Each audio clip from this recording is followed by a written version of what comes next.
Is inflation in the U.S. starting to ease up? And what could that mean for the sports card hobby? Let's dive in.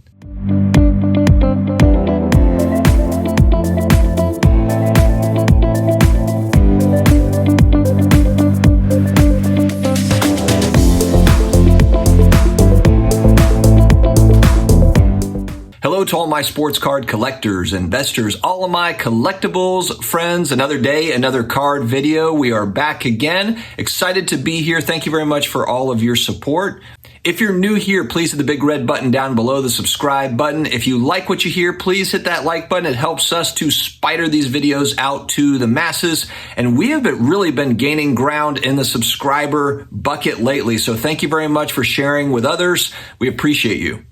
Also, don't forget to connect with me on IG at SportsCardDad, where I post goofy reels of some of my cards. It's actually kind of fun. I'm learning about the IG thing a little bit more. I'm such a boomer. 41 years old, so I'm not quite a boomer. Gen Xer? Anyway, I'm not 20, okay? I don't understand IG, but I'm getting there. And then also on Twitter, the Sports Card Dad. Special shout out to channel partner Card Shop Live. This is the coolest thing I have ever seen. We've got giveaways, guys, every other week, $50 cash to use on the Card Shop Live app. All you have to do is sign up for the app. I will put the details in the video description as well as in the comments section pinned. Shout outs to some of the recent winners. We've got Austin B, Zach is the best, Bernardo R, and Sean M. Keep an eye out in your email, guys. There will be a code sent to you to use $50 on the app. All right, it's that time of the month for another CPI report. Inflation report came out in the U.S.,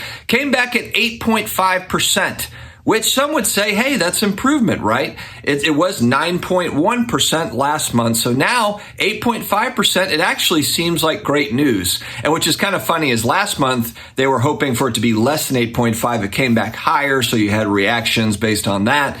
And it actually came back lower, but it's still pretty high. This kind of reminds me of when the U.S. is talking about the national debt. And when it's like, hey, you know, the deficit, it only grew by $500 billion this year. We were projecting it to grow at $1 trillion to $1.5 trillion. So this is good news. It's just funny to me because it's still bad news, just not as bad as it was before. And so the reaction has actually been pretty positive. It's like, okay, maybe we're heading in the right direction. I've heard various reactions to this where it's like, okay, Jerome Powell, chairman of the Fed, he's going to come back with another big rate hike. Some have said, it's going to be like a quarter basis points, 0.25. He's going to do that a couple more times this year and just kind of let it sit, let it marinate a little bit and see what happens. You got a problem with animal lovers, you got a problem with me, and I suggest you let that one marinate. But we've got kind of a paradox here in the U.S. economy right now. Something I was listening to Kevin O'Leary on Shark Tank. He's got his own YouTube channel podcast, and he was kind of throwing his 2 cents on this.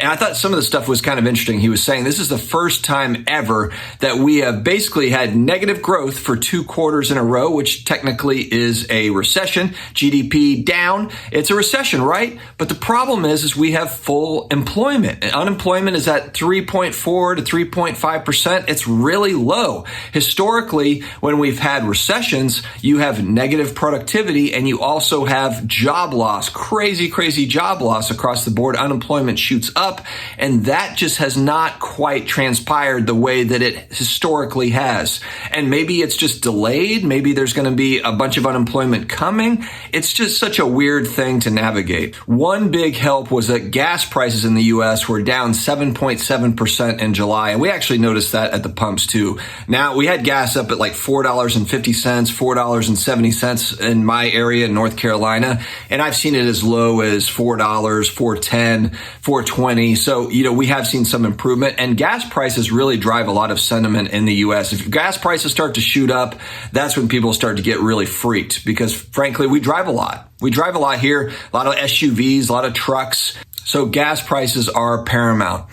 Food prices year over year from last year are up 10.9%. So food prices still moving up. And so food prices have got to stabilize, I think, for that to kind of get better, for sentiment to get better too. Gas prices and food prices. Shelter is still a big one in the U.S. where rents are high, rents are going up, mortgage rates are going up.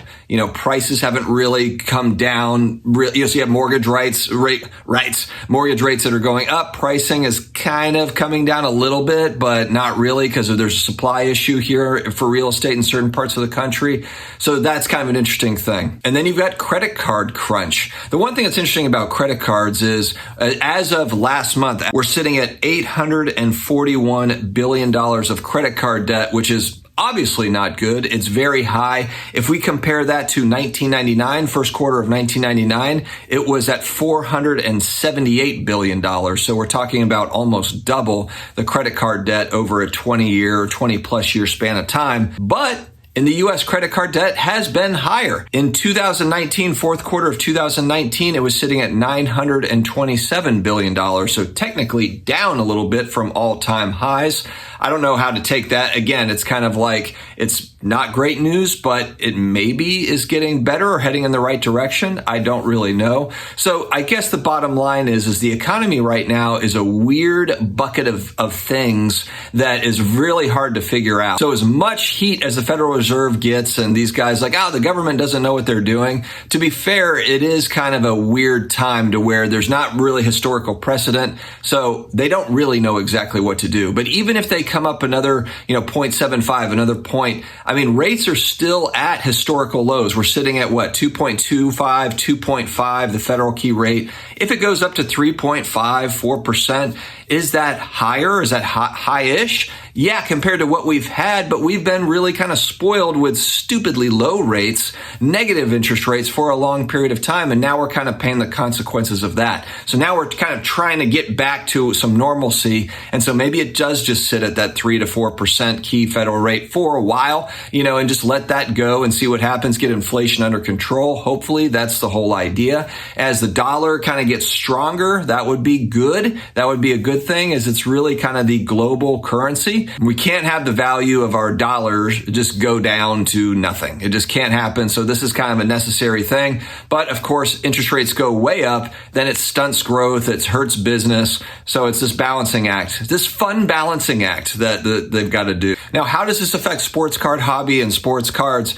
I don't think it necessarily directly impacts sports card prices, but all of these ancillary things matter. If gas prices are at all-time highs, if they don't come down, to food prices are up, people are spending, they have to spend money on these sorts of things. Shelter, food, gas, these are all necessities, and that takes away from discretionary income. If you don't have discretionary income, you're not buying cards or collectibles or anything else. The other thing with the sports card hobby with collectibles that I think is happening too is people are going to find ways, this is a big release for them, to be interactive at shows, go to shows, and even if they're not spending a ton of money, it's just a matter of being involved. There's a lot of camaraderie. There is a lot of community that is here, and it's just like-minded people that are into the same thing, whether it be cards, other types of collectibles, comic books, all sorts of different things.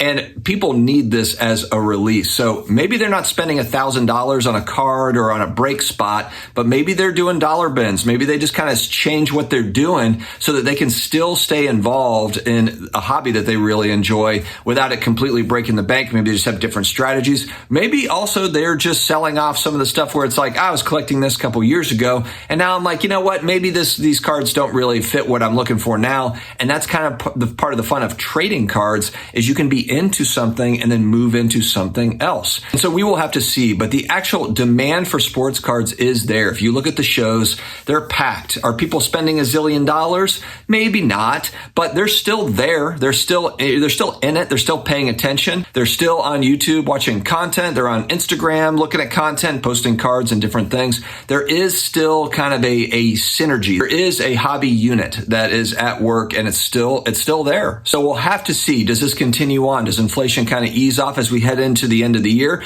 Are we going to get a little bit more optimistic? Maybe there's some good news ahead. Maybe the economy starts to figure its way out of this thing, or who knows? Maybe it goes the other way. Maybe this is just kind of a delayed thing. Like, the unemployment stuff hasn't really caught up yet. We don't really know what that is. Let me know your thoughts, guys. That recent inflation report, it wasn't exactly good news, but it wasn't as bad as last month. So does that seem good to you, or does it seem like, we're still going down this path? Let me know your thoughts in the comments below. Appreciate you watching. Stay healthy, stay awesome, and I will talk to you again later.